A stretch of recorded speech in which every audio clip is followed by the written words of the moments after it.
Hello everyone, my name is AndrewAJT, and today I want to talk about the new delay mod and the kind of major controversy it's causing in the Super Smash Bros. Ultimate community. So there's been a lot of talk about this, a lot of arguments about it, a lot of debate about it. Today I mainly just want to stick to the facts. I do want to give my opinions as well, but there's been a lot of misinformation about it, so I want to try to clear that up. Before I do that, I do want to explain how the latency in Smash Ultimate works. Now, keep in mind the numbers that I'm giving are approximate. They can change based on controllers, connection, distance, things like that. But essentially in Smash Ultimate, even if you're playing offline, you're going to have at least a minimum of around 6 frames of delay. I think it could be as low as 5 with a GameCube controller, but I use a wireless Pro controller. And so, yeah, you're going to get around 6 frames of delay offline, even playing, in person. And then online adds an additional 4 frames of delay minimum, even if you're playing someone very close to you, distance wise. You're going to have an extra 4 frames, so you get 10 frames total. Now, there is a delay mod that has been around for a long time now that can actually reduce that 4 frames by maybe 1 or 2, depending on distance and things like that. So you could maybe reduce the total number from around 10 online to around 8. But there is a new mod that reduces the offline latency, the 6 number. So now you can reduce that by around 3 as well. So instead of 6 frames minimum plus the 4 frames online, now you could have around 3 frames offline and around 2 more frames online for around 5 frame of delay. So essentially, someone not using the mod is going to have minimum 10 frames of delay online because 6 frames minimum offline plus the 4 frames online, whereas someone with all the mods could potentially have the 3 frames minimum offline plus the 2 frames minimum online with the mod to have around a 5 frame delay total. I know that sounds confusing, but all you really need to know is that without mods, you have to have around 10 frames of delay for online Smash Ultimate, and with the mods, you would have around 5 frames ideally. Now, personally, I do not have these mods. I don't have any modifications to my Switch whatsoever, and I do not recommend that anyone get them, and I will explain why later. But I just want to explain the positives first of this. In theory, in a vacuum, these mods are absolutely incredible. The fact that you could essentially have offline style latency playing on your own Switch at home at your desk is insane. That's extremely good for practice. That's just a really amazing resource. It gets rid of the horrible input lag that Smash Ultimate has online, and in a vacuum, this is just completely wonderful. The fact that the latency, which is such a terrible part of the game, can be reduced by that much. It's really quite something that it's possible. Especially because it's very difficult to switch between online and offline tournaments, and I actually have a lot of experience about this because my first online Smash tournaments were literally in the late 2000s, over 15 years ago, and my first offline tournament was a Melee tournament offline in 2013, and I have been competing in both online and offline Smash tournaments on and off ever since. And to this day, I still play Smash Ultimate tournaments both online and offline, and switching is very difficult. So those are the positives for the delay mods, and you may have noticed I said things like in a vacuum because unfortunately there are a lot of other considerations and a lot of problems with these mods now being available. For one, they are not official. If this was just an official update Nintendo made to reduce latency in Smash Ultimate, it would be the greatest thing ever. There would be no problems with it. Everyone would be celebrating it. I would be shouting from the rooftops. I would be super happy with it. But unfortunately, this comes in the form of an unofficial mod that you also need an unofficial mod to your Switch to play, and that comes with a lot of problems. And I will expand on those problems shortly, but one thing that I do want to make clear that is a very important point is that if you have the mod and you are playing someone without the mod, you will get the reduced latency and they will not get the reduced latency. So you might be playing with 5 frames of delay, but they might still have 10 frames of delay. So you will have a major advantage over them. And other players have already said the same thing. Players that are way better than me I'll put a tweet up on screen. Elijah Min is a Shulk player that recently took down Spargo, and he would know a lot better than me, so I will trust his judgment on this. But I don't think it takes, I think it would be very hard to argue that having your inputs come out twice as fast as your opponent in a fighting game would not be an advantage. I think that's obviously a major, major advantage. And if you have the mod and your opponent doesn't, then you are at an advantage competitively.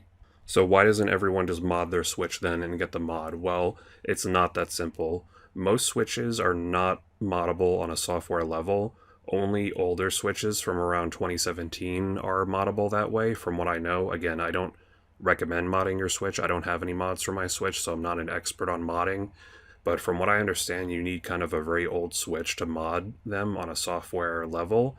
And that's a problem too, because, I mean, Switches have lithium-ion batteries, so if you're getting one from 2017, those batteries are probably near the end of their lifespan, which is something that not a lot of people are talking about, or they might already be past their lifespan and may be unsafe to use. And, replacing those batteries might not be easy either. It's not something I would do unless you're an expert on how to do that, because handling lithium-ion batteries can be dangerous. They can swell up, they can puncture, they can catch fire even. I mean, I even had a PSP battery that actually swelled up to like double the size, and I did, dispose of it responsibly at like an e-waste type facility. But, that's not a very good thing for longevity when you're needing a Switch with batteries that are 9 years old. And again, lithium-ion batteries are a fire hazard, so it's not something I would be handling or trying to replace without the help of an expert. You would probably be best contacting Nintendo support with help with something like that. So that's one thing. Also, if you have a newer Switch or an OLED, those are not moddable on a software level. They require a mod chip, which I believe requires soldering a chip into it. And I sure as hell am not going to try that on my $350 OLED and risk bricking it or breaking it or just completely messing it up. Again, it's not worth the risk for me. And I don't want to risk any form of tampering with the batteries either. And also, getting a hold of a modded Switch could be expensive. The vast majority of players do not have any mods on their Switch. Not everyone who wants to play Smash is going to shell out potentially hundreds of dollars to get one of these mods. Also, if you have a Switch 2, there's no known way to mod that, so you're cooked if that's the case as well. It's also most likely against Nintendo's terms of service to mod your Switch, and you could potentially get banned from online services. Someone could actually report you in-game, and there's actually been reports of this happening, where you can get reported in-game and you will be banned for using mods from all online Switch games. It also provides essentially a double advantage, the mod, which is obviously competitively very unfair. What I mean by that is, let's say I'm playing Samus in a Wi-Fi tournament and I have the mod, just in theory, again, I don't have it, but let's say I did have it in this hypothetical, and I have the mod, I'm playing Samus, and I'm fighting against someone who doesn't have the mod. Well, now I have two buffs, essentially, over my opponent.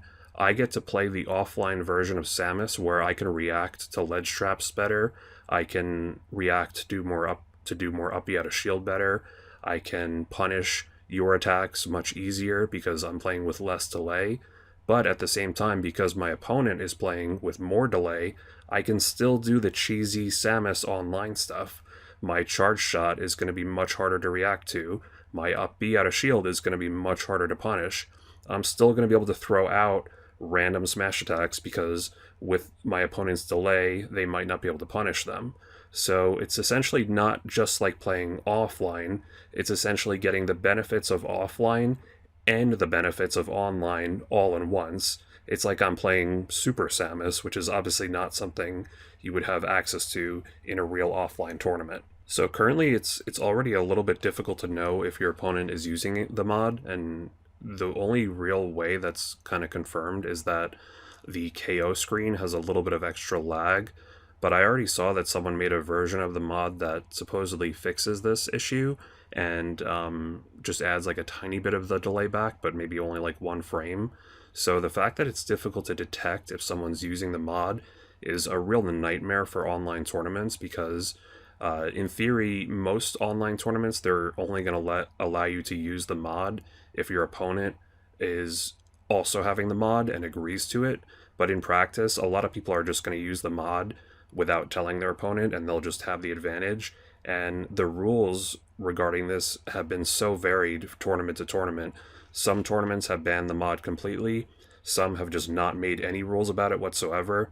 Some tournaments have said you can only use it if you specifically tell your opponent, hey, I have the mod, do you have it as well? And can we both, use it in this match? And some tournaments are only allowing people with the mod, so it's become a real nightmare for online tournaments. Also, a major problem is that modding your Switch may actually not even be legal depending on where you live. Now, I'm not a lawyer and I'm not an expert on this, so don't take my advice, do your own research. But I believe in some parts of the world, like Japan, which also happens to be the most impressive region for Smash Ultimate in the world, modding your Switch is not legal there, so you're not going to be able to use the mod, and you're going to be at a disadvantage for practice, and there's nothing you can do about it. And obviously, no matter where you live, it's going to be against Nintendo's terms of service. You can get banned for it, and you can void your warranty. All, again, things I would not, recommend doing. And while I have no evidence that any of the mods I mentioned contain anything malicious or viruses or anything like that, just in general, unofficial mods for consoles and video games can be a breeding ground for viruses or malware or something along those lines, and it can leave your device open to those things as well. So that's another reason I would not recommend modding, even though I don't have any specific evidence of that. That's just something that's known to be sometimes an issue with some mods of certain consoles. So just another thing to be considerate of. So now that you've heard me explain the positives and the negatives, what's my personal opinion? Well, this might be an unpopular opinion, I don't know, but personally, I'm not a fan of the mod. I do not recommend that anyone gets it. I do not recommend that you try to mod your Switch, and I think the mod should be banned in online tournaments. This might be an unpopular opinion, but I laid out the reasons for and against it, and unfortunately I just think there's too many downsides. Again, I wish we lived in a world where Nintendo just made this an official update and they reduced the latency and everything would be amazing and happy and wonderful, but that's not the world we live in, and we just have to hope that the next Smash game does not have the same level of latency. But I'd be interested to hear anyone else's opinions. People have been debating this back and forth all over the internet, and I would be curious to hear your opinions in the comments, and I'll respect other people's opinions as well. So yeah, that is my video about the delay mod. Definitely a controversial topic for many reasons. But if you enjoyed this video, please like and subscribe. You can check out some of my future Smash Ultimate Tournament live streams, and if you want to see more Smash Ultimate videos, I have a playlist of them in the description, and I will also link my new Mario guide, which you can check out in the description as well. Thanks for watching.